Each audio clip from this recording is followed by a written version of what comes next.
Então, originalmente, vamos pensar assim, não quero agora ser vegano aqui, mas vamos pensar, é cruel. Você mata uma vida para se alimentar. Esse não era o plano de Deus. Mas e o peixe? Pode matar o peixe? Pois é a mesma coisa.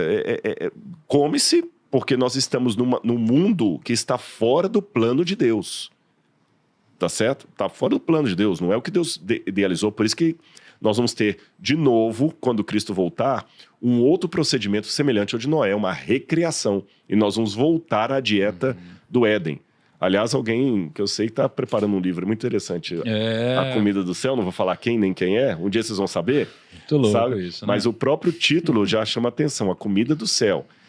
Hoje aqui na Terra... Mas Jesus não comia carne? Não, Jesus comia. Jesus comia. Tá, Como então Jesus... tá liberado. Pois é. Tá liberado. Só que é o liberado. seguinte... Mas não carne vermelha. Não, Jesus comeu o cordeiro pascal. Mas então deixa eu aproveitar esse gancho. Que Porque era quando a gente vem carne aqui, ó. Maria. Quando a gente vem aqui, então, vamos falar sobre comida. Tudo que se move, vive, servirá de alimento para vocês. Assim como lhes dei a erva verde, agora lhes dou todas as coisas. Carne, porém, com sua vida, isto é, com o seu sangue, vocês não devem comer. E é aqui onde está toda a minha dúvida. Porque, ó, certamente requererei o sangue de vocês, o sangue da vida de vocês, de todo animal requererei, bem como do ser humano. Sim, de cada um requererei a vida de seu semelhante. Se alguém derramar o sangue de uma pessoa, o sangue dele será derramado por outra pessoa, porque Deus fez o ser humano segundo a sua imagem. E aí eu te pergunto, entendi, a gente passa a comer carne, mas diz que carne com sangue, não. De que carne com sangue estamos nos referindo? Ao ponto... Uma carne branca com sangue, uma carne vermelha com sangue, ou estamos falando de humanos, por exemplo, de pessoas? Veja bem, existem muitas polêmicas entre os comentaristas o que significa comer carne com sangue. Tá. No judaísmo, a comida kasher, eles têm que tirar todo o sangue da carne. A carne não pode conter nada de sangue, tá certo? Muitos comentaristas pensam, e eu estou com esse grupo aqui, que quando Deus falou não vão comer a carne com sangue, não pode ser um animal que foi morto com sofrimento. Você não vai matar o animal. Judaica. Na visão judaica. E a Bíblia, Moisés que escreveu era judeu, né? Não pode matar o animal com sofrimento. Não pode. Tudo bem. Não é o ideal que vocês comam carne, mas já que circunstancialmente vão comer, vão de novo lançar a mão do exemplo dantesco, mas é o que eu tenho para dar, dos Andes. Ninguém deve comer carne humana. Mas o que os caras tinham para comer ali no meio da neve? Começaram a cortar o corpo e comer. Você entendeu? Se eu emitir juízo de valores na questão ética aqui, não era o ideal, mas o que eles tinham para comer, a carne uns dos outros. Se eles não fizessem aquilo, eles não estavam vivos até hoje. Pessoas, obviamente, que não estavam vivas. Né? Exatamente, pessoas que não estavam vivas. Mas, de qualquer maneira, cara, é uma carne humana. É canibalismo, tá certo? Então, da mesma maneira, Deus falou assim, olha, o ideal é que vocês fossem vegetarianos, mas agora vocês vão ter que comer carne, porque não vai ter. Mas, então, pelo menos eu vou permitir essa situação com limites. Vocês não vão matar os animais com crueldade. Porque a hora que vocês começarem a matar o animal com crueldade, com sangue, imagina, nunca tinha preparado a carne.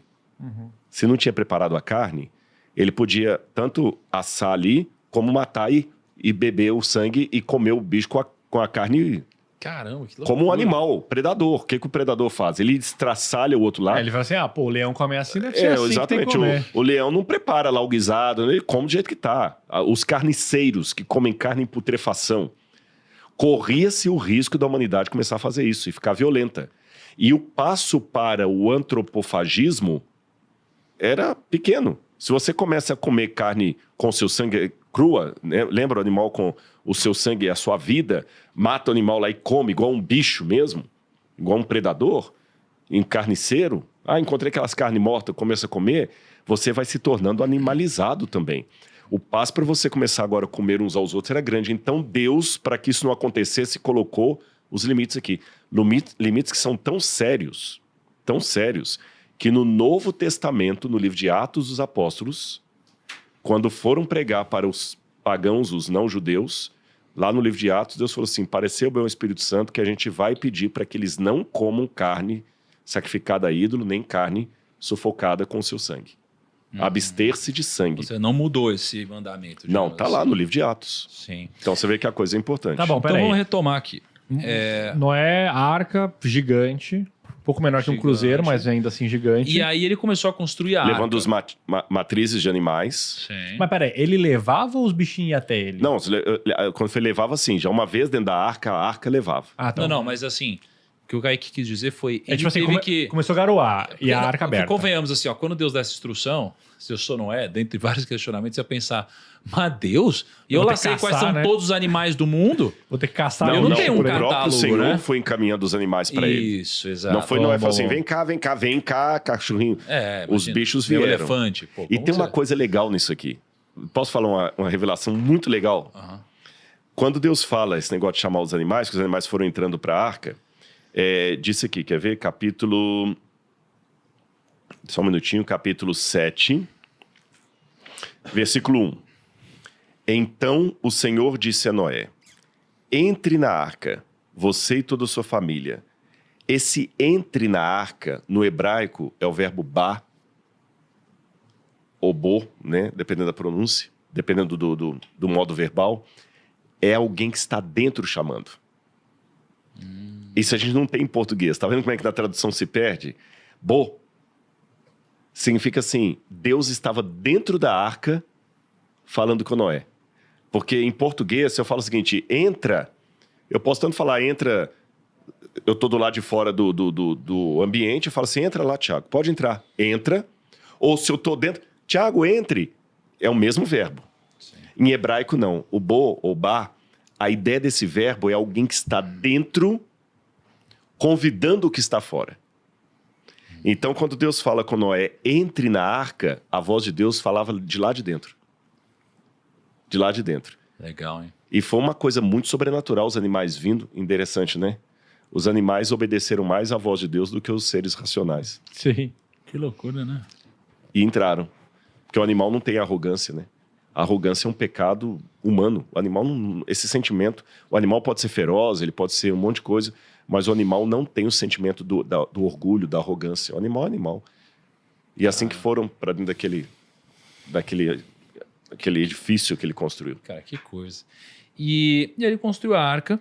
E aí eu queria que você explicasse pra gente, Rodrigo, um momento onde começa assim o pau a quebrar mesmo. Onde começa a vir água de cima, de baixo. Foi no do mesmo lado. dia, é uma coisa que vai, né? Só uma coisa também, que num filme também relata, tem todos os filmes relatam, não sei se aí também, que tipo assim, não poderia ter... tipo assim, é uma caixa no mar e vai embora. Não tem um leme, né? Não. Podia ter, né? Ixi, Maria. É tipo assim- Porque o objetivo da arca, foi até bom você É a colocar deriva, isso, né? a palavra hebraica tebá, que eles traduzem como arca, tebá é uma construção quadrática. Tanto é que o formato que você leu lá, né, é 13 por 135 e retângulo, tudo mais, né? é um retângulo. A arca tinha esse formato aqui, ó. Tá certo? Ela tinha esse formato. Ela não era um barco. Quando eu era criança, tinha a Arca do Zé Colmeia, que tinha aquele desenhozinho, né? Professor em escola de criança também mostra a arquinha bonitinha lá, tem brinquedo de criança. Não era um barco. Tanto é que a Bíblia não fala da barca de Noé. Arca de Noé. Arca, se você olhar, é uma canastra. É um baú. É uma caixa. Olha só. É a Arca de Noé, não é barca de Noé. Então, o objetivo dela era só flutuar. Só flutuar. E diz a Bíblia que Deus, quando falou com Noé, entra, vem para cá, Noé, entra. Noé entrou, os animais também vieram, demorou ainda 7 dias para o dilúvio cair. Deus ainda apelou até o último momento. Depois de 120 anos pregando, o povo rejeitando, Deus ainda deu um sinal miraculoso. Tá bom, vocês estão achando Noé um louco? Como você falou, né? Realmente construir um barco. Cara, não é. Se eu vejo um monte de bicho entrar, eu falo assim, cara... Exatamente. Tem Alguma um negócio coisa Por livre e tem. espontânea vontade. E os bichinhos lá bonitinho. Vai, pô, tem 7 Sim, dias, negócio os aí. bichos chegando e entrando lá. E o povo ainda não cedeu. Aí o próprio Deus fechou. Essa é outra coisa interessante, quando fala que depois dos 7 dias, quando a arca foi fechar, que é o capítulo 9... entrando para junto de Noé na arca, de 2 em 2, aqui está melhor traduzindo, de 2 em 2, de par em par, macho e fêmea, como Deus havia ordenado, e aconteceu que depois de 7 dias vieram as águas sobre o dilúvio, vieram as águas do dilúvio. Essa ideia que Deus fala primeiro para Noé, entra, vem para cá, significa que se Noé entrou, a porta, de alguma maneira, tinha que ser fechada pelo lado de fora. Porque se Noé entra, ele vai com uma corda e puxa, mas tem que ser de uma pressão pelo lado de fora. O próprio Deus fechou a porta. Por quê? Agora acabou. A porta da graça fechou. Sim. Talvez, quando as águas começaram a cair, muita gente começou a bater. A Bíblia não diz isso, mas é imaginável. No desespero, abre Noé, abre Noé. E talvez a tendência de Noé seria querer abrir a porta. Só que se ele abrisse, a água ia entrar e ia acabar com todo mundo. Então, eles tiveram a chance até o último momento e não arrependeram. Então, para mim, mais do que se perguntar por que Noé não conseguiu convencê-los, poxa, por que eles não aceitaram a evidência tão clara? Tem coisa que é tão óbvia. Vocês já passaram situação de treinar alguém no mundo dos negócios? E falar assim, pô, mas eu peguei o sujeito pela mão, eu ensinei pelo beabá. Era só ele fazer e o cara ainda conseguiu quebrar tudo.